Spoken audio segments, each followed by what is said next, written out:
தமிழ் மக்களுக்கு வணக்கம். இந்த ஜனவரி மாதம், அதாவது புதிய ஆண்டு துவங்க இருக்கின்ற சமயத்தில் பார்த்தீங்கன்னாக்கா, ஜனவரி 9ல் வந்துட்டு ஜனநாயகன் திரைப்படம் வெளிவர இருக்கிறது. அடுத்து அதற்கு போட்டியாக நம்ம திமுக கும்பலிலிருந்து வரக்கூடிய படம், வெளியிடக்கூடிய படம் எது அப்படின்னு பார்த்தீங்கன்னாக்கா, பராசக்தி என்கிற திரைப்படம். அது ஜனநாயகன் திரைப்படமாக இருக்கட்டும் அல்லது பராசக்தி திரைப்படமாக இருக்கட்டும், இதெல்லாம் மக்களுடைய அடிப்படை பிரச்சனைகளை தீர்க்கப் போகின்ற விஷயங்களா என்றால் சத்தியமாக கிடையாது. அதாவது திரைப்படங்கள் ஒரு காலகட்டத்தில் மக்களை அவர்களுடைய அ சிந்தனையை தூண்டும் விதையில் அ அ வகையில் அவர்களுடைய சிந்தனையை தூண்டும் வகையில், அது மட்டும் இல்லாமல் அவர்களுக்கு ஒரு விழிப்புணர்வை ஏற்படுத்த வேண்டிய இடத்துல வந்து திரைப்படங்கள், நாடகங்கள் இவையெல்லாம் இருந்தன. நாடகம், திரைப்படம் இதெல்லாம் அதோடைய ஆரம்பமே எடுத்தீங்கன்னாக்கா அதுதான் இருக்கும். இத்தனைக்கும் பார்த்தீங்கன்னாக்கா சுதந்திர போராட்ட காலத்தில இந்த நாடகங்கள்லாம் தெருமுனை நாடகங்கள் என்பது மிகப்பெரிய ஒரு அங்கம் வகித்தது. அது அந்த போராட்டங்கள்லேயே ஒரு அங்கமாக அது இருந்தது அப்படின்றத நம்ம பார்க்க முடியும். இப்பவும் பார்த்தீங்கன்னாக்கா கம்யூனிஸ்ட் தோழர்கள்லாம் நம்ம வந்து அந்தந்த தெருமுனைகள்ல வந்து அவர்கள் சின்ன சின்ன ஸ்கிட் மாரி, நாடகங்கள் மாரி நடத்தி அவர்களுடைய கொள்கைகளை சென்று கடத்துவார்கள் மக்களிடம் அப்படின்றத நம்ம பார்க்குறோம். ஆனால் இன்றைக்கு இருக்கக்கூடிய சூழல்ல, அதாவது அந்த காலகட்டங்கள்ல இந்தியா சுதந்திரத்துக்கு முன்னால, அதாவது சுதந்திர போராட்ட காலகட்டங்கள்ல பார்த்தீங்கன்னாக்கா, நம்முடைய லிட்ரஸி அப்படின்னு சொல்லக்கூடிய அந்த கல்வி தகுதி அப்படின்றது கிட்டத்தட்ட 14% லேருந்து 12லேருந்து 14% தான் இருந்தது. அதுவும் அந்த இடத்துல வந்து ஒரு காட்சி ஊடகமாக ஒன்றை கொண்டு வந்து மக்களிடம் விழிப்புணர்வை ஏற்படுத்துவது என்பது அவசியமாக இருந்தது. ஆனால் காலப்போக்குல பார்த்தோம்னாக்க, இன்னைக்கு நம்மளுடைய தமிழ்நாட்டிலே எடுத்தீங்கன்னாக்க, அ கல்வி அறிவு இருக்கக்கூடியவர்கள் அப்படின்னு அடிப்படை கல்வி அறிவு. கல்வி அறிவுனா பெரிய டிகிரிலாம் இல்ல. டிகிரி படித்தவங்களும் நிறையா வந்துட்டாங்க. பட் அடிப்படை கல்வி அறிவு கொண்டவர்கள் அப்படின்னு பார்த்தீங்கன்னா, அதுவே வந்து கிட்டத்தட்ட 90% மேல வந்துருச்சு. அப்போ இந்த மாதிரியான ஒரு சூழல்ல, அதே பழைய பல்லவி, அதே பழைய ஃபார்முலாவை இவர்கள் முயற்சி செய்கிறார்கள்.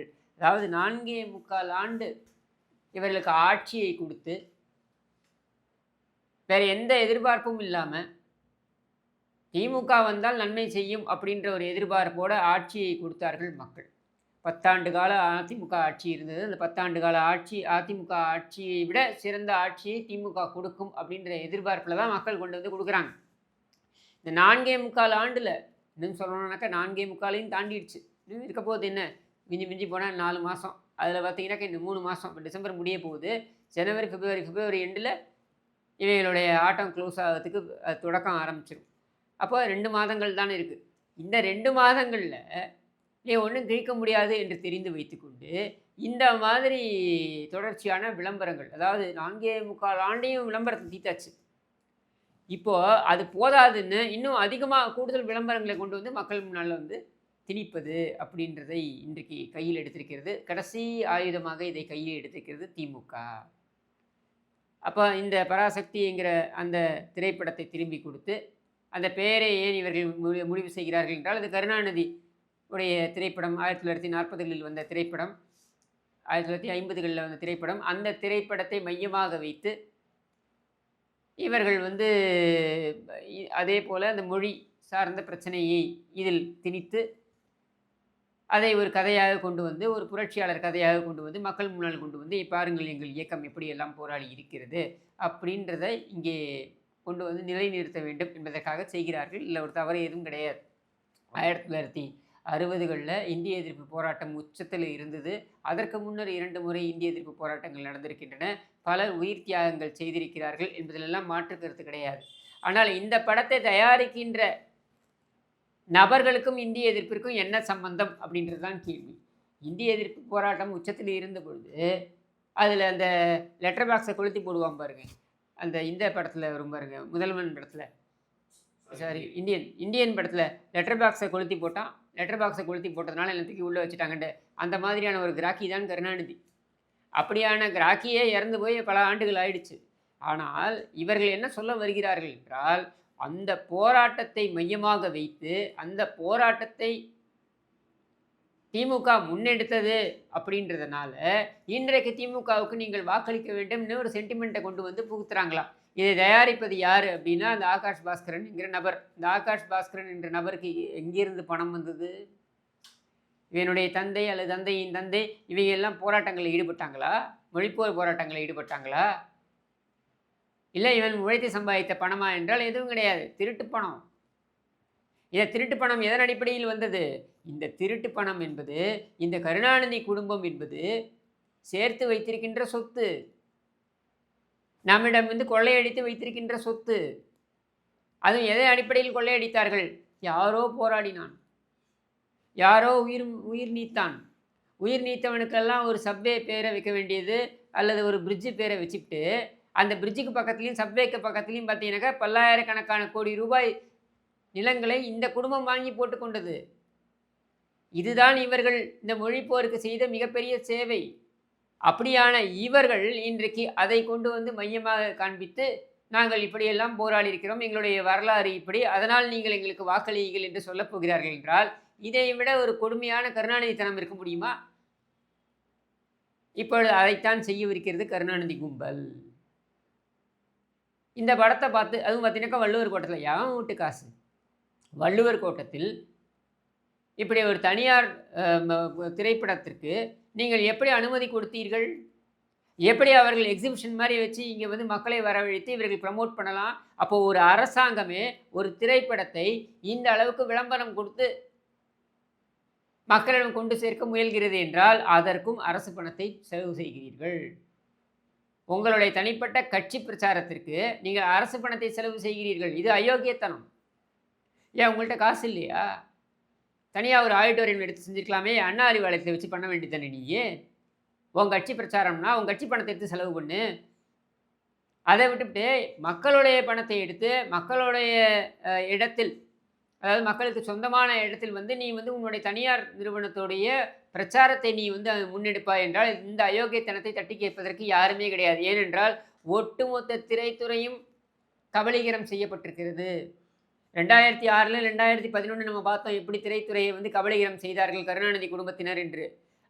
அதெல்லாம் வந்து அப்பொழுதாவது 2 சன் பிக்சர்ஸ்னு ஒன்று இருக்கும், அப்புறம் இந்த ரெட் ஜெயிண்ட்டு, அதுக்கப்புறம் அழகிரி மகன் வந்து ஒரு இதை வச்சுருந்தார், Cloud9 அப்படின்னு சொல்லிட்டு அவர் ஒரு நிறுவனத்தை வச்சுருந்தார். இப்படி 3-4 நிறுவனங்கள். ஆனால் இன்றைக்கி அப்படி கிடையாது, ஒரே நிறுவனம்தான் ரெட் ஜெயிண்ட். என்னென்ன திரையரங்குகளில் எவ்வளோ படம், எவ்வளோ நாட்களில் என்னென்ன படம் ஓட வேண்டும் என்பது முதற்கொண்டு, எந்த படத்தை தயாரிப்பது, அதில் யாரை நடிக்க வைப்பது என்பது வரையில் அவர்களே முடிவு செய்கிறார்கள். ஒரு துணை முதலமைச்சர்னு ஒரு டம்மி பீஸை வந்து தேர்வு செய்து வைத்திருக்கிறோம். அந்த டம்மி பீஸு முழு நேரமும் செய்யக்கூடிய வேலை என்னன்னு பார்த்தீங்கன்னாக்க திரைப்படங்களை பார்த்து கொண்டிருப்பது. நான் சொல்லலை, அந்த டம்மி பீஸே ஒப்புக்கொண்டிருக்கிறான். நான் வந்து முழு நேரமும் திரைப்படங்கள் தான் பார்த்து கொண்டிருப்பேன், ஒரு படமாக பார்த்து நான் சூஸ் பண்ணுவேன் அப்படின்னு சொல்லிட்டு. அப்போது இதற்கு தான் மக்கள் வாக்களித்து உன்னை உட்கார வைத்தார்களா? இவனுக்கு அரசு பங்களா வேறு குறிஞ்சி என்ற பெயரில், அந்த குறிஞ்சி என்ற பெயரில் ஒரு மினி தியேட்டரை கட்டி வச்சுருக்கான். கட்டி வைத்து அதில் வந்து திரைப்படங்களை பார்த்துக்கிட்டு இருக்கான். முழு நேரமும் இதைத்தான் செய்து கொண்டிருக்கிறான் என்றால் இதற்குத்தான் நம்ம ஓட்டு போட்டோமா? அது உன் வீட்டில் உட்காந்து நீ பண்ணு, ஏன் அரசு பங்களாவில் உட்காந்து இதை பண்ணிக்கிட்டு இருக்க? உனக்கு திரைப்படம் தான் உனக்கு முழு நேரத்தில் உனக்கு வந்து இன்ட்ரெஸ்ட்டு, உனக்கு அரசியல் இன்ட்ரெஸ்ட்லாம் ஏன் வர? கருணாநிதி குடும்பத்தில் ஆட்களுக்கா குறைவு? அதான் ஆக்டோபஸ் மாதிரி வதையாக பெற்று போட்டிருக்காரு. இப்போ யாரையா ஒருத்தர் கொண்டு வந்து திணித்து வைங்க, ஏன் இந்த டம்மி பீஸ் தான் வேண்டும் என்று. ஏனென்றால் உன் குடும்பத்தில் இருக்கக்கூடிய ஆண் வாரிசுக்குத்தான் இந்த பதவி வர வேண்டும், கட்சி வர வேண்டும், கட்சி மட்டும் இல்லை நாடே பட்டாயம் போட்டு கொடுக்கப்பட வேண்டும் என்று நீங்கள் முடிவு செய்து இந்த அராஜகத்தை எங்கள் மீது திணிக்கிறீர்கள். அப்போ யார் இந்த ஆகாஷ் பாஸ்கரன் இந்த கருணாநிதி குடும்பத்திலிருந்து தொடர்பு வைத்து கொண்டிருக்கிறான்ற ஒரே காரணத்திற்காக இவனுக்கு தயாரிப்பதற்கு 300 கோடி ரூபாய் கிடைக்கிறது. அதை விநியோகம் செய்வது யார் அப்படின்னு பார்த்தீங்கன்னாக்க அந்த இன்பநிதி அப்படின்னு இந்த உதவாநிதியுடைய மகன் இன்பநிதி. அவனுக்கு வந்து மீசை முளைப்பதற்கு முன்னாலேயே 2.5 கோடி ரூபாய் கார் வாங்கும் அளவிற்கு அவனுக்கு வருமானம் இருக்கிறது. அது எங்கேருந்து வந்ததுன்னு நமக்கு தெரியாது. அவன் இதை விநியோகம் செய்வானாம்.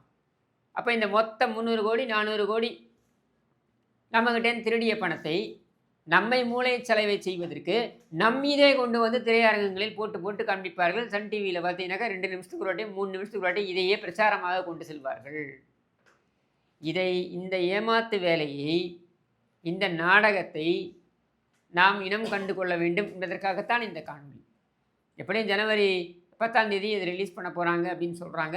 ஜனவரி 10ஆம் தேதி ரிலீஸ் பண்ணும்போது இதே பேச்சை எடுத்துக்கொண்டு வருவார்கள். அதாவது இந்தி எதிர்ப்பு என்று பேசுவார்கள். உன் இந்தி எதிர்ப்பு நாடகத்தை கொண்டு போய் நீ இந்தி கற்றுக் கொடுத்து கொண்டிருக்கிறாயே, உன்னுடைய மகளுடைய, அதாவது ஸ்டாலினுடைய மகளுடைய பள்ளிக்கூடத்தில், சன்ஷைன் பள்ளிக்கூடத்தில் அங்கே போய் அதை பிரச்சாரமாக வெய்யு. உன்னுடைய கட்சியில் இருக்கக்கூடியவர்கள்லாம் தங்களுடைய மகன்கள் மகள்களை எல்லாம் இந்தி படிக்க வைக்கிறார்களே, அவரிடம் போய் அந்த பிரச்சாரத்தை வை. சாமானிய மக்களிடம் கொண்டு வந்து திரும்ப திரும்ப அதே பழைய பல்லவியை கொண்டு வந்து எங்கள் முன்னால் ஓட்டலாம் என்று நினைக்காதே. அது எந்த காலத்திலும் நிறைவேறாது. இதுவும் புட்டுக்கும், இந்த நாடகமும் புட்டுக்கும். என்ன ஒரு 300 கோடி ரூபாய் தண்டம். அதில் 20 கோடி ரூபாய் தானே கேட்டாங்க அந்த அந்த தூய்மை பணியாளர்கள். சரி, இந்த ஆகாஷ் பாஸ்கரன் பேர்லையோ இன்பநிதி பேர்லையாவது கொடுத்து வச்சிருக்கலாமே, உன்னை வாழ்வாங்க வாழ்த்தி இருப்பார்களே. அதை விட்டுவிட்டு இப்படி மக்களை மூளைச்சலவை செய்வதற்கு உன்னுடைய அறத பழத கதையெல்லாம் கொண்டு வந்து எங்கள் மீது திணிக்கலாம் என்று நீ நினைக்கிறாய். அது நீ வெற்றி பெறுவாயா என்றால் அதற்கு சாத்தியக்கூறுகளே இல்லை அப்படின்றது தான் மக்கள் மனதில் இருக்கக்கூடிய எண்ண ஓட்டம். நான் பார்க்குற வரைக்கும் அப்படி தான் இருக்குது. ஆனால் இவர்களுக்கு சரியான பாடத்தை எப்படி புகட்டணும்னா, இந்த படத்தையும் சென்று பார்த்து வந்து இவர்களை காரி துப்பி விட்டு, நீ எல்லாம் உணர்ச்சியை பற்றியும், நீ எல்லாம் உணர்வுகளை பற்றியும், நீ எல்லாம் வந்து போராட்டங்களையும் பற்றியும் பேசுவதற்கு நீ அறவே தகுதியற்றவன் என்பதனை முகத்திலே எறிந்தால் போல் சொல்ல வேண்டும். அதற்கான வாய்ப்பு தான் தேர்தல். அதையும் சொல்வோம் என்று கூறி விடைபெறுகிறேன். நன்றி.